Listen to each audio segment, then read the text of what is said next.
नमस्कार, मैं Kamlesh Yadav, financial consultant from KRY financial services.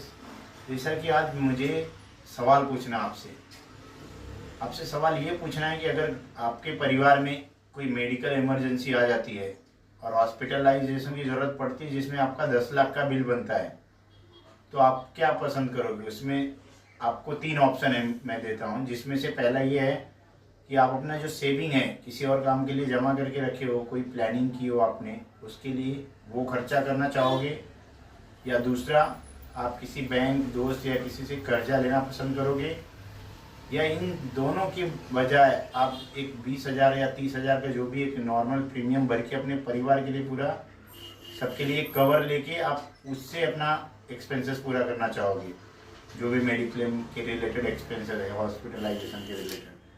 तो ये तीनों में से आपको क्या सही रहेगा? मेरे हिसाब से आपको एक इंश्योरेंस का प्रीमियम भरना सबसे सही रहेगा, क्योंकि अगर आप 20-30 हज़ार का या जो भी अमाउंट का आप एक प्रीमियम आता है छोटा सा भर के, आपके अपने परिवार के लिए पूरा कवर ले सकते हो 20 लाख 50 लाख का, जिसमें आपका परिवार का सबका कवर आता है। कभी भी ज़रूरत पड़ती है तो आपको अपना सेविंग या कहीं कर्जा की ज़रूरत नहीं पड़ती है या सेविंग खर्चा करने की, तो आपको सबसे बेस्ट रहेगा कि आप एक इंश्योरेंस का प्रीमियम भरें और अपने पूरे परिवार का मेडिक्लेम पॉलिसी निकाल के लें। मेडिक्लेम पॉलिसी एक ऐसी चीज़ है जो आज नहीं तो कल, 1 साल 2 साल नहीं आएगा, लेकिन क्लेम आता ही आता है।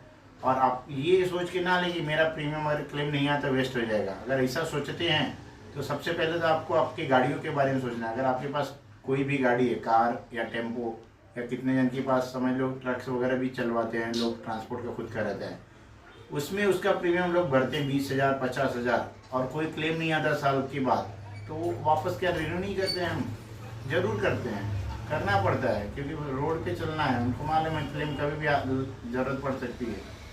तो अगर हम अपनी गाड़ियों का क्लेम ले सकते हैं जिनकी वैल्यू है 10 लाख 20 लाख 50 लाख या 1 करोड़, तो हम अपना खुद का या अपने परिवार का क्यों नहीं? ये बहुत गंभीर सवाल है और मैं चाहूँगा कि आप इस बारे में ज़रूर सोचें। और अगर कुछ भी अगर आपको जानकारी चाहिए या पॉलिसी से रिलेटेड, तो आप बिल्कुल मुझसे संपर्क कर सकते हैं। मेरा नंबर है 8655408242, या दूसरा अल्टरनेट नंबर भी आप ले सकते हैं जो है 9821343590। धन्यवाद, नमस्कार।